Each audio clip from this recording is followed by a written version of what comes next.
The Dharma, incomparably profound and exquisite, is rarely met with even in hundreds of thousands and millions of kalpas. We now can see it, hear it, accept and hold it. May we realize the true mind of the Tathagata. Today is the 7th day, the most potent day of Sesshin here at Mountain Gate in northern New Mexico well, now it's April Fool's Day, actually. And I won't succumb to Bowden's joyful tricks on April Fool's, giving a very unusual teisho. He schedules Sesshin normally in such a way that it covers his birthday on the 16th, and so it does not cover April Fool's Day. But here we are. In fact, it used to be quite something in Rochester, April Fool's Day. It was often on a Sunday where there was a teisho, and so various things took place to mark that at the center. One of the things was that the big bell on the landing was struck 3 times, and then 5 minutes later, it was a warning bell. 5 minutes later, the hon was struck, and then the Roshi entered the zendo and was seated on the tan, and then the lectern was moved up to where he could reach it, and he was presented with his kotsu, the stick that is the insignature of someone who's had transmission, and a cup of water. So on this particular day, first of all, the first thing that happened was the wake-up bell. Somebody took the clapper out of the bell. So dear Percolisa went around. She was the person to do the wake-up, and she went around going, ga-ding, ga-ding, ga-ding, ga-ding. Then the next thing that happened was that shortly before Teisho, which was it's in the morning, you're doing zazen first, and then a kinhin, and then you come back in. But before all of that starts, there is that big bell that is struck 3 times. Somebody had stuffed a zafu into the bell. So when Sante went to strike it, it went thunk. Then the next thing that happened was that Bowden Roshi came in and was seated, and the lectern was moved to him. And then instead of his kotsu, he got a back scratcher. And then instead of his water, he got a big gulp from whatever it was, one of the fast food places. And then at the end, when there was the chanting, somebody had swiped the small kesu striker. It was a fun day. We're not doing that here. We're in the middle of Sesshin. Actually, we're towards the end of the first Sesshin. So what we hope we are doing is to gear up for the next Sesshin, which starts in a week. And this way we will not let go of all of the gains that we have made, or losses we have made is a better way to put it. Hopefully we've lost at least a little ego. Maybe I shouldn't say ego. Self-image is a better way to put it, because ego is essential for human beings to actually function in the world. So we have these 2 in a row seshins, and in a way it is scheduled so that we don't come completely down from the first one. In other words, on the second one, if we go to both at in a row, which is ideal, not everybody can do that, but if it's at all possible to do so, because then you take your practice even deeper and come closer to that innate freedom that we are built with. Humans are born, conditioning happens, But underneath that conditioning, as the Buddha said so long ago, we are inherently complete. We are inherently full of everything we need to have to survive. We are fully functioning. The symbol for this is the Enso, what's up there behind me on the scroll, the top of the scroll. And by the way, below the scroll, behind the Kannon figure, is written in kanji by Mitra-roshi. Out of not one thing arise the 10,000 things. So we came out of the elixir of beingness. In Christianity, it's called God. We call it various things in Buddhism, but actually any name we try to call it does not really describe it or name it. And human beings, particularly as we become conditioned, seek completion, seek an inherent recognition of that perfection, that innate perfection, that innate completeness. Again, not realizing it's always there. It can never be anywhere else. It can never be lost either.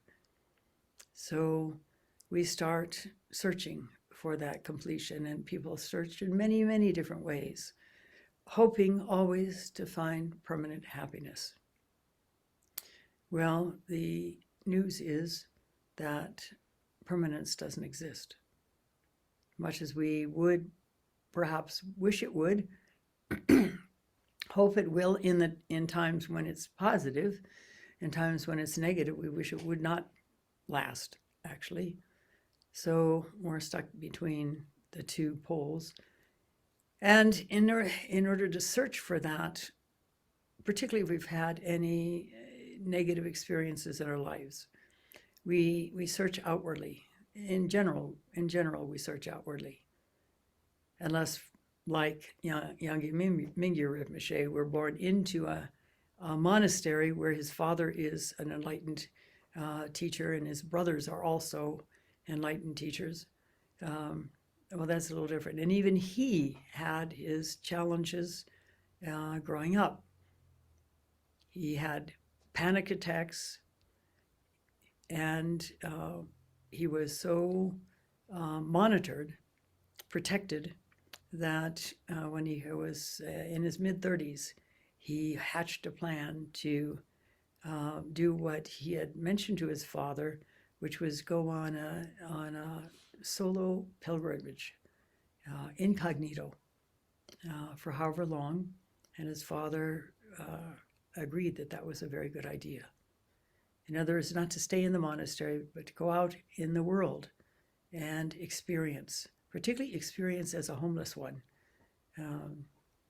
And so he did, but before that, I mean, he had to come up with a grand plan in order to escape the friendly surveillance that he was under, and get out of the locked compound he was in, and get on his way. And he had really no personal experience of having to do things like buy a train ticket or sit with the masses instead of up in the air conditioning elite waiting room. He was always provided with food, never had to think about buying it or any of the other things that everybody has to do most of the time. Most of us, at least sitting in this Zendo, have had to do all of that. And it was quite an eye-opener for him. It became a tremendous gift because through it he was honed, not being able to do what he wanted to do all the time, not having access to the support system that allowed him to do whatever he wanted to do all the time, although he was teaching, so he didn't necessarily do what he wanted to do, but he certainly did what he was expected to do. And he still does, and he clearly enjoys it, and clearly it's his path. So he went through any number of privations. Initially, he had saved up a little money, so he had enough money to buy a train ticket. He's living in India, which is a challenging place to be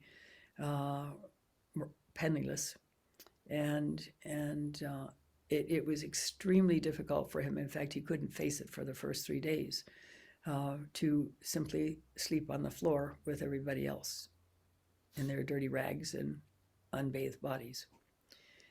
And he could not afford a first-class ticket, and so he was in the bottom class, which was so crowded he had to stand up most of the time. And when he was able to get a seat, it was on a wooden bench, crammed in with other people.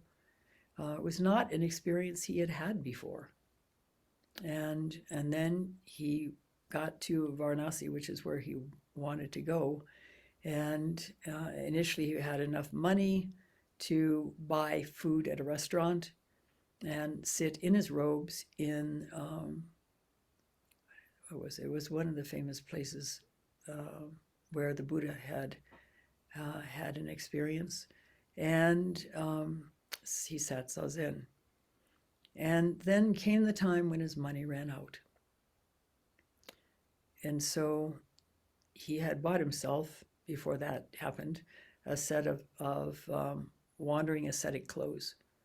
And so he put his Buddhist robes in his backpack, and now penniless, dressed in the pilgrim robes, he appeared again at the front door of the restaurant he'd been eating at, and they said, "Oh, nope, you got to go around the back door at the end of the night when we're finished, and then if we have anything left over, we'll share it with you." And so that was not what he was accustomed to. He took it in stride. How would we have taken it? Would we even have dared to do what he did?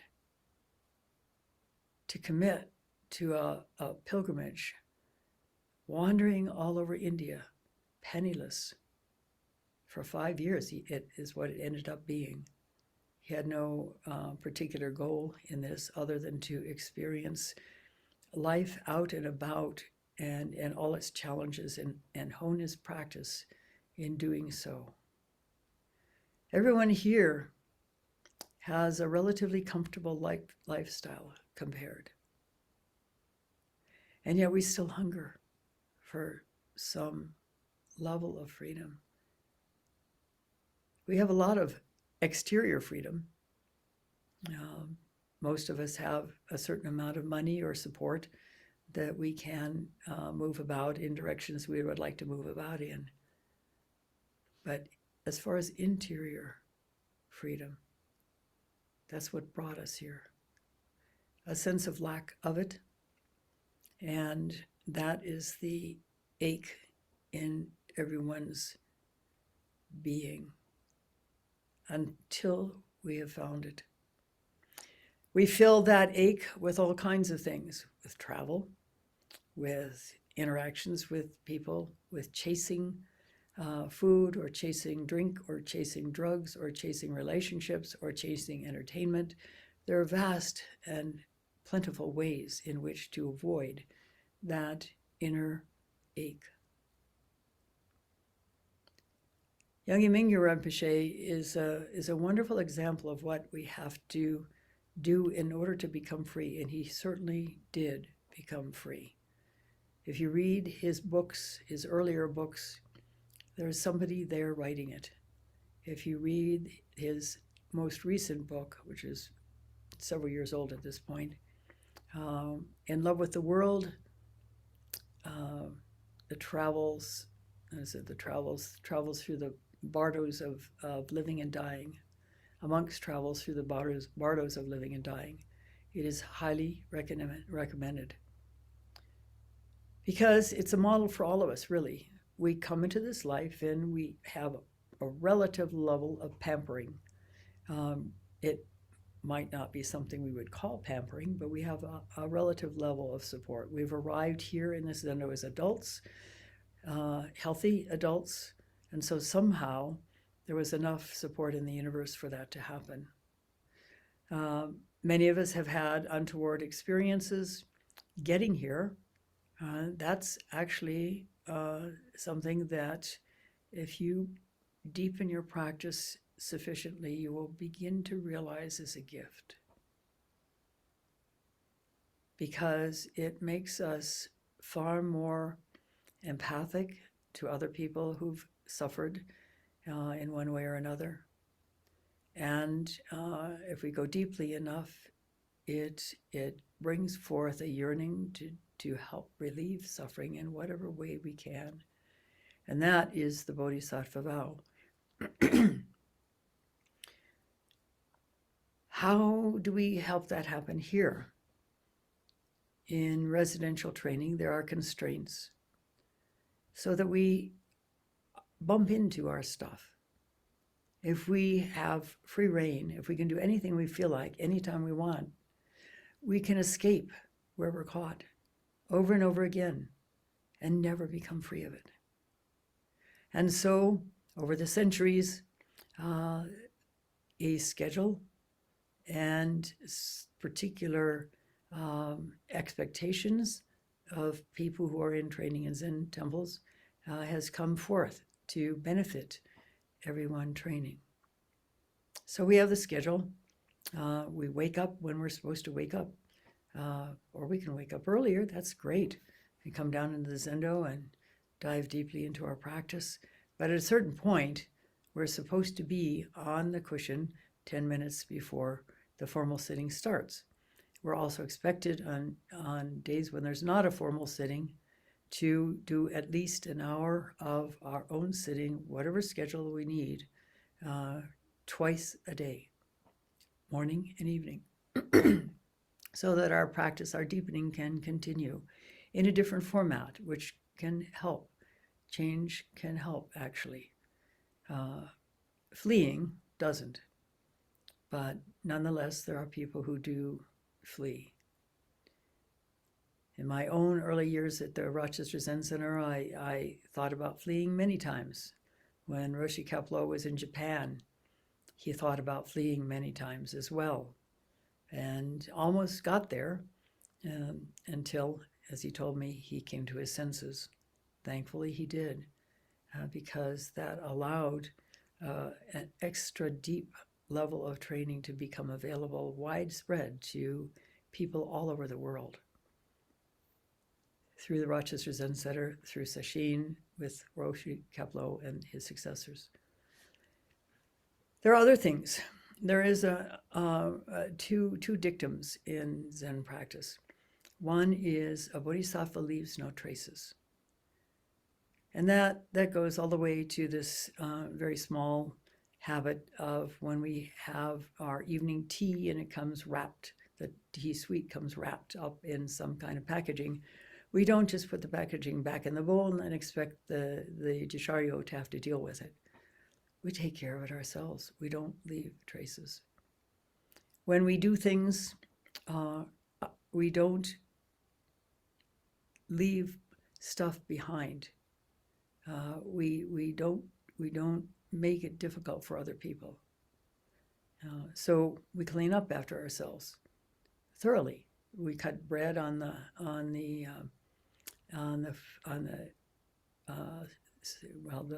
coffee bar for the evening sitting, or before the evening sitting, or for a snack, and we make sure that we've cleaned up all the breadcrumbs that have come off the cutting board.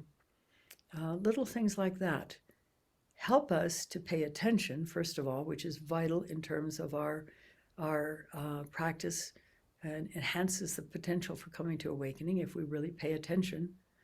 And so by that note, also, if we get speedy, and it is very common for people to get speedy in Zen practice, especially during a sesshin, and if we realize we're getting speedy, it means we're actually not really present.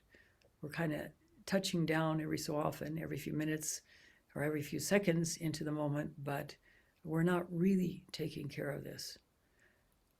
Eating with the nested bowls, the jihatsu, being really quiet requires attention and awareness.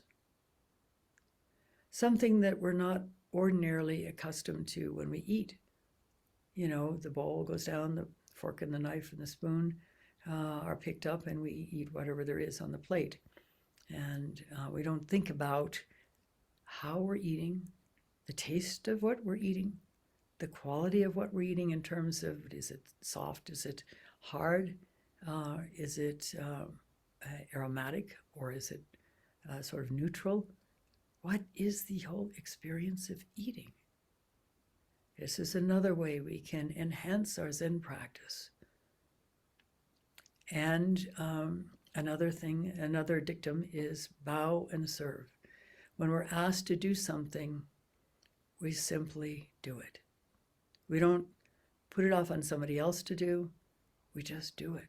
Even if it means a delay for us, even if we're pooped and we'd really rather not do whatever this thing is, we'd rather get our regular stuff done and be done with it.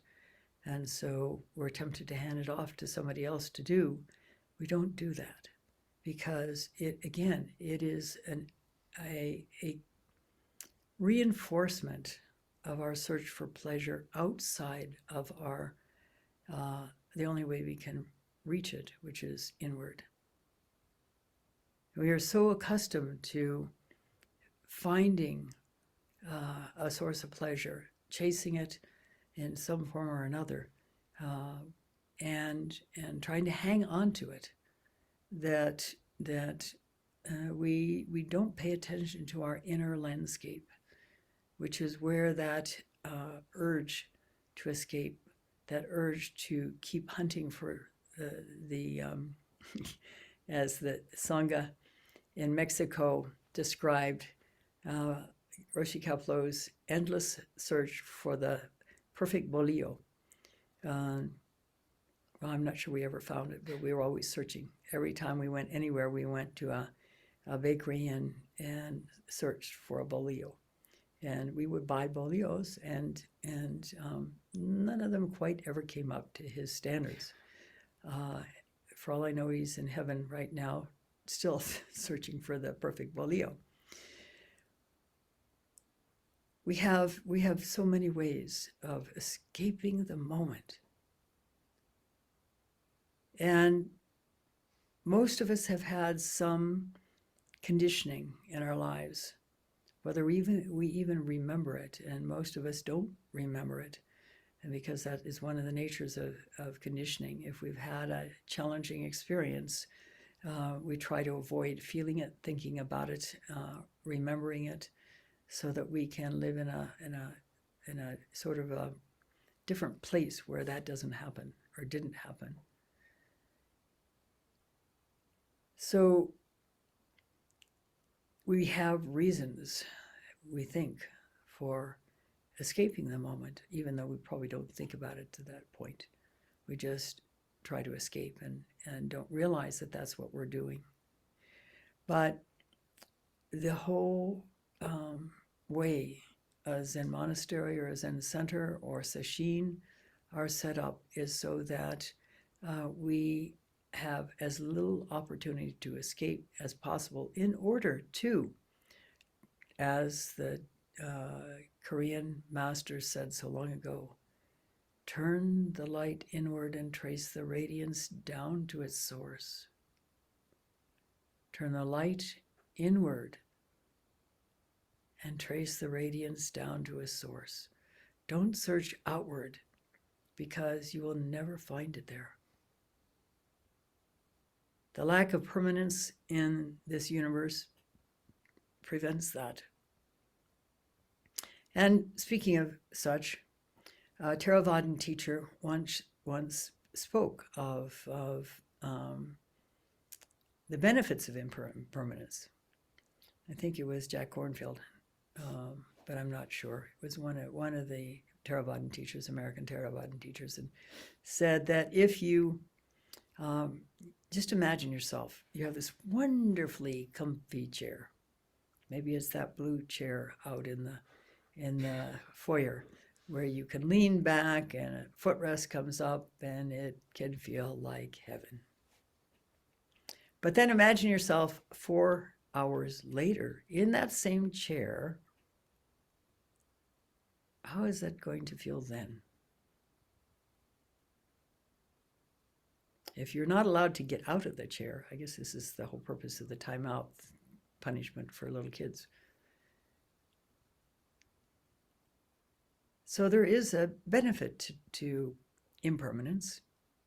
For one thing, the unpleasant situations are going to change unless we're in a dire situation.